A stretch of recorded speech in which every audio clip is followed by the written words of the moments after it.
एक समय की बात है। माता पार्वती भगवान भोलेनाथ जी से कहती हैं, हे स्वामी, मेरे मन में एक शंका है, कृपया मेरा मार्गदर्शन करें। तब भगवान भोलेनाथ जी बोले, हे देवी, आपकी शंका क्या है, कृपया बताओ। आपकी शंका का निवारण करके हमें प्रसन्नता होगी। तब माता पार्वती कहती हैं, हे स्वामी, जब कोई मनुष्य मृत्यु के बाद तुलसी पत्र का जल अपने मुख में पाता है तथा रोज तुलसी में जल देने से क्या होता है, उस मनुष्य को कौन से फल की प्राप्ति होती है। भगवान भोलेनाथ कहते हैं, हे देवी, आपने जो प्रश्न पूछा है वह समस्त मानव जाति के कल्याण हेतु अत्यंत उपयुक्त है। मैं आपको एक पवित्र कथा सुनाता हूँ। भगवान भोलेनाथ कथा सुनाना आरंभ करते हैं। हे देवी, गंगा तट के किनारे एक भील परिवार रहता था, जिसमें 5 भाई अपनी बहन के साथ रहते थे। उनके माता पिता किसी बीमारी के कारण गुजर गए थे। बहन सबसे छोटी थी और वह मेरी बहुत बड़ी भक्त थी। वह हर दिन सुबह तुलसी में जल चढ़ाती थी और नित्य रूप से पूजा पाठ करती थी। यह पांचों भाई हर रोज जंगल में जाकर शिकार करते थे और जो भी मिले उसे घर लाकर पका कर खाते थे। उनका यही नित्य काम था और बहन घर के काम करके भाइयों की सेवा करती थी और उनके लिए खाना बनाती थी। फिर एक दिन उसका हाथ चाकू के कारण मछली को काटते हुए कट गया और उसके हाथ से खून बहने लगा।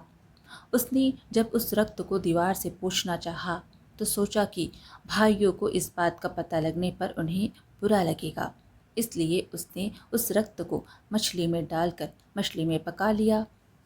जब रात को भाइयों ने मछली को खा लिया तो वे उंगलियां चाटते ही रह गए। बड़े भाई ने बहन से पूछा कि आज खाने में क्या मिलाया है जो इतना स्वादिष्ट बन गया है। उसने कुछ भी नहीं बताया। अगले दिन खाने का स्वाद पुराने जैसा ही था, इसलिए बड़े भाई ने बहन को कसम दिलाई कि उसने कल खाने में क्या मिलाया था। तब बहन ने अपने हाथ के रक्त के बारे में उसे बता दिया। बड़े भाई के कुटिल दिमाग में एक बुरा ख्याल आया कि क्यों ना हम अपनी बहन को ही मार कर खा जाएं, क्योंकि उसके रक्त की चंद बूंदें ही इतनी स्वादिष्ट थी। फिर अगले दिन बड़ा भाई अपनी यह कुटिल योजना सारे भाइयों को बताता है और सबसे छोटे भाई को छोड़कर सारे भाई राजी भी हो जाते हैं। वे अपनी बहन को दूसरे गांव चलने के लिए मना लेते हैं और एक छोटी सी गुफा में ले जाकर उसे बांध देते हैं और उस पर बाणों से वार करना शुरू कर देते हैं। तभी वह बहन मन ही मन ईश्वर की प्रार्थना करते हुए कहती है, हे प्रभु, अब आप ही मेरी रक्षा करें। सबसे बड़ा भाई बाण चलाता है, लेकिन उसका निशाना बार बार चूक जाता है। दूसरे भाई भी एक एक करके बाण चलाते हैं, फिर भी उनका निशाना चूक ही जाता है। अंत में सबसे छोटे भाई को बाण चलाने को कहते हैं, किंतु वह मना कर देता है।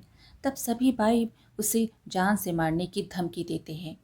उसकी बहन कहती है, हे प्रभु, अब आप मेरे छोटे भाई की रक्षा करें और मेरे प्राण ले लीजिए। ऐसा कहते ही सबसे छोटे भाई का बाण बिना निशाने के ही बहन के सीने को भेद जाता है। 4 भाई अपनी सगी बहन को काट कर पकाते हैं और आपस में बांटते हैं। सबसे छोटे भाई को उसका सिर खाने को देते हैं। वह अत्यंत दुखी होकर मन ही मन बहुत रोता है और उसने अपने कपड़ों में एक मछली का टुकड़ा छुपा कर रखा था। उसने उस मछली को ही खाने में मिलाकर खा लिया। खाते समय उसने अपने पात्र के नीचे एक छोटा सा गड्ढा खोदकर उसमें अपनी बहन के सिर और हाथ पैर के टुकड़े डाल दिए। फिर वे सब वहां से चले जाते हैं। दूसरे दिन छोटा भाई उस जगह पर आकर अपनी बहन की याद में एक बांस का पेड़ लगाता है और उसे रोजाना पानी देता है। कुछ दिन बीत जाने के बाद एक साधु उस बांस के पास मलमूत्र त्यागने हेतु जाते हैं, तो वहां से आवाज आती है, हे साधु महाराज, आप इस जगह पर मलमूत्र का त्याग ना करें। साधु आश्चर्य से एक बांस के टुकड़े को काट कर अपने साथ रखते हैं और उसकी एक बांसुरी बना लेते हैं। जब भी वह साधु बांसुरी बजाते थे, उसमें से एक स्त्री की सुंदर गाती हुई आवाज आती थी। साधु उस बांसुरी को बजाते हुए अपना जीवन यापन करने लगे। कुछ समय बाद वह साधु बड़े भाई के घर गए। उस बांसुरी से आवाज आने लगी, इसी दुष्ट ने मेरी हत्या की है। सुनते ही बड़ा भाई घर से भागते हुए आया और साधु को अपने द्वार से आगे भगाया। साधु अन्य 4 भाइयों के द्वार पर भी जाते हैं, किंतु वे सभी उसे वहां से भगा देते हैं। साधु को तब समझ में आता है कि जिस स्त्री की आत्मा उस बांसुरी में है, उसका इन लोगों के साथ कुछ नाता है, लेकिन साधु उन सभी के साथ कुछ नहीं कर सकते थे। आखिर में साधु 5वें भाई के द्वार पर जाते हैं। बांसुरी कहती है, यही मेरे प्रिय भाई का घर है। दुखी भाई को अपनी बहन की पुकार सुनाई देती है और वह साधु से बांसुरी मांगता है। साधु बांसुरी को 5वें भाई को दे देते हैं और वहाँ से चले जाते हैं। भाई अपनी बहन की आवाज़ वाली बांसुरी बजाता है तो वह कहती है, हे भाई, मुझे पता है तुम मुझसे बहुत प्रेम करते हो, किंतु मेरी मुक्ति के लिए तुम हर दिन घर की तुलसी में जल चढ़ाओ तथा भगवान श्री हरि विष्णु की नित्य पूजा पाठ करो। भाई अपनी बहन की बातों को मानकर नित्य तुलसी में जल देता है और भगवान विष्णु जी की पूजा करता था। एक दिन जब वह भाई तुलसी को जल देते हैं, भगवान विष्णु जी के नाम का जप कर रहा था, तब भगवान विष्णु जी उसी तुलसी के पौधे से प्रकट हुए। भाई ने भगवान विष्णु की सच्चे मन से स्तुति की। भगवान विष्णु जी ने उसे तुलसी का पत्र जल में उस बांसुरी को डालने को कहा। भाई ने भगवान विष्णु जी का नाम लेते हुए बांसुरी में तुलसी पत्र से जल डाला। भगवान विष्णु के आशीर्वाद से उसकी बहन पुनर्जन्म लेकर बांसुरी से बाहर आ गई। भगवान विष्णु ने दोनों भाई बहन को तुलसी के महत्व का ज्ञान दिया। हे देवी, तुलसी को देवी लक्ष्मी का रूप माना जाता है। तुलसी में हर रोज जल चढ़ाने से जीवन की सभी परेशानियां दूर होती है, सुख, शांति और धन की प्राप्ति होती है। तुलसी में जल चढ़ाने का सही समय सूर्योदय से लेकर उसके 2-3 घंटे बाद तक का होता है।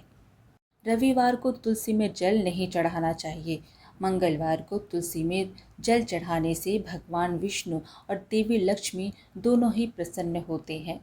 रोज सुबह स्नान के बाद तुलसी में जल अर्पित करने से जीवन के दुर्भाग्य दूर होते हैं। मृत्यु ही जीवन का परम सत्य है। मृत्यु के उपरांत व्यक्ति का विधि पूर्वक अंतिम संस्कार करने का विधान है, जिससे उसके शरीर को मुक्ति मिल सके और वह एक शरीर को त्याग कर दूसरा शरीर धारण कर सके।